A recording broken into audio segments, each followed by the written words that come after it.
Yo YouTube, welcome to a new channel called the Yu-Gi-Oh Zone.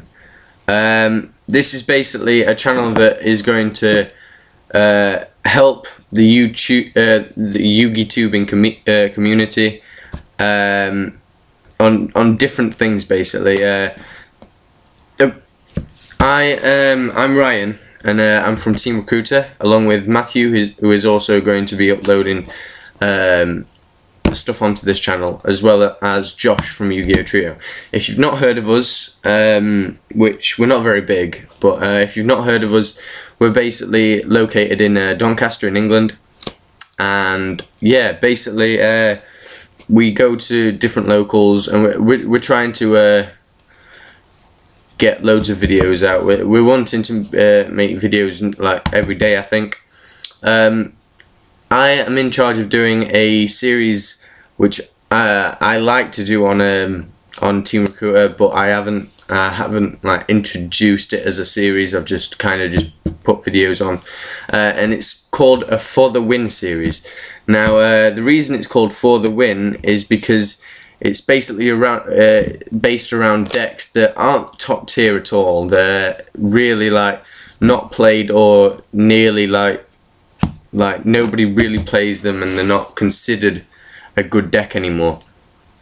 So today I'm going to be doing one on TG Agents. Now this is a deck that hasn't seen, I don't think it's seen any play since I think it was Earth that got limited to 1.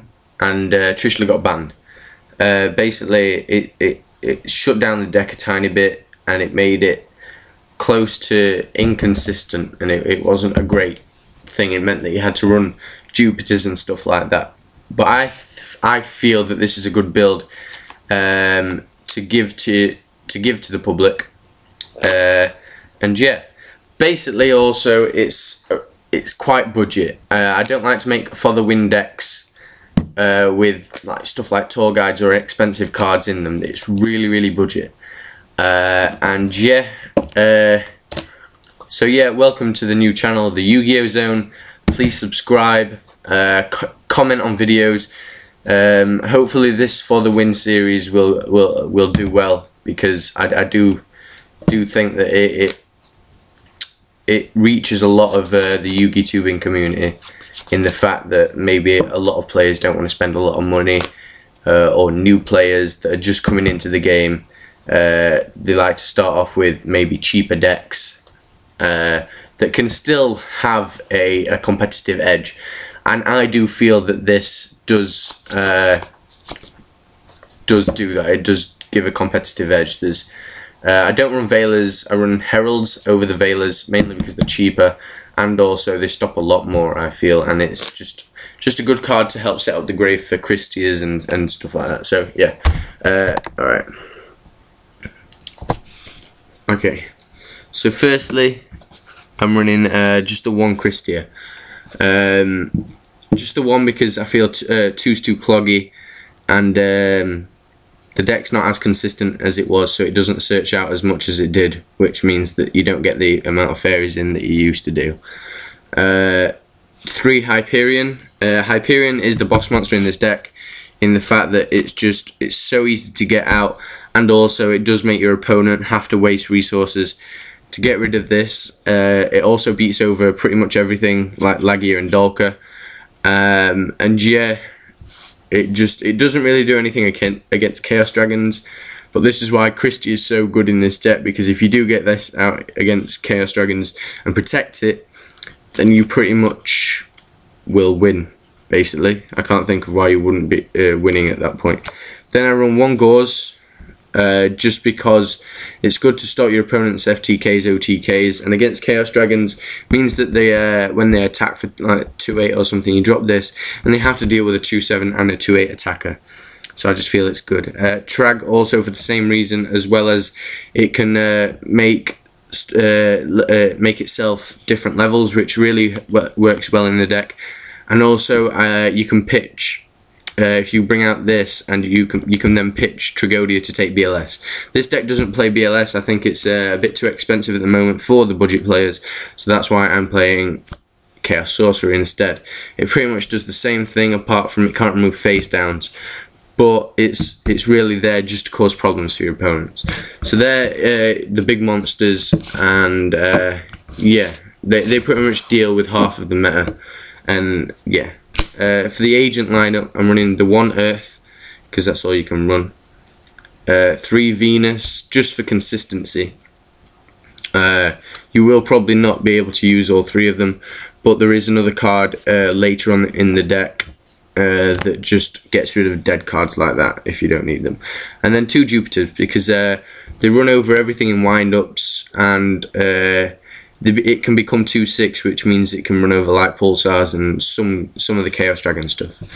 So that's why I feel that's needed. That's the agents. I know there's it doesn't look like it'd work, but you basically don't need this. That's why I'm running 3 of these. As long as you can get this in your opening hand and get the Gachi off, you're gonna do quite well opening turn. That's quite strong. And then obviously the 3 Shine Balls, because you need them to go into Gachi and that. I then run the 2 Heralds, as I said, to pitch these dead cards and to pitch the dead Venuses, if you've already got these out. But and I prefer Herald mainly because it's kind of like a Dolker. You can negate Gauzes and stuff like that. So I feel that that's cool. I run 2 Breakers, just because I do feel that Breaker makes your opponent waste warnings. It's kind of like the same thing as Lila for Chaos Dragons, but Breaker acts as the dark target for Chaos Sorcerer, and it also means that it can be either 1/9, or you can bring it out, pop something. If you've already got Gachi on the field, it's already at 2000 anyway, so it can be a beat stick at points. Then the TG engine, the 1 Striker, 3 Warwolf, and the 1 Rhino, just to keep it consistent and to keep the engine flowing and stuff like that. And yeah, that's pretty much the reason. Then the 1 Sangan and the 1 Birdman. The Birdman just acts as a quick summon. It allows you to bounce cards that you might not need on the field for this, and then you could summon this, either Synchro, get a search, or Exceed, just to put the darks in the grave. So yeah, that's why I run them. And then for the spells, I run 2 Duality. 3 is a bit too much in this deck, as you do special summon quite a bit actually. There's only at certain points when you've already got all your special summonings off that you won't need to. Then 2 Creature Swap. This is also why I'm running the Breakers. It's just great to Breaker, pop back row, Creature Swap with a Dolker or something that's massive on the field, or Chaos Dragon wise, just get something of theirs, and then just sit behind that and run over Breakers and stuff like that. Then normal staples: Book, Monster Reborn, Dark Hole, Heavy Storm. Because this has got tuners in it, I'm running Mind Control. I'm not too fond of Mind Control at the moment, but it's good for exceeding and synchroing, so Mind Control is a definite. And then 3 MST, just to keep your monsters alive, and also make sure that they come out without any problems. So yeah, and then the 1 trap card I run is in the form of Phoenix Wind Blast, which pitches dead heralds. If you've got 1 herald in hand and you draw into this, you can just set this and keep this in hand, and then it acts as the cost. Or Phoenix Wind Blast, you can get the agents into the grave, dead Venuses, and dead Christias you can get out your hand. So that's why I feel Phoenix Wind Blast is good in this deck, along with MSTs and Heavy Storms. If you're going up against Chaos Dragons, they can be dead, so it acts as kind of like a card that makes dead stuff not dead. That's why I'm thinking about bumping it up to 2, but this is a 40 card deck, and I would happily jump it up to 41 and to put an extra 1 of these in. So yeah, this is a long video, and I'm sorry for that, but it's just to it's kind of like an introduction video, basically.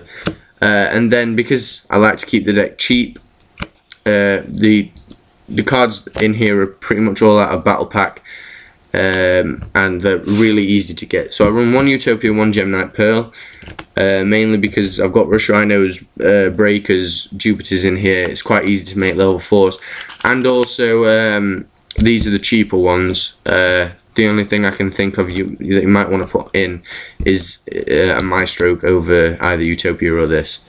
Then for 3s I run Grenosaurus and Leviathan. You may want to put a Leviair in instead of this, or as mains, depending on your preference. If you feel that you'd need Leviair, but I would play Leviair in this deck.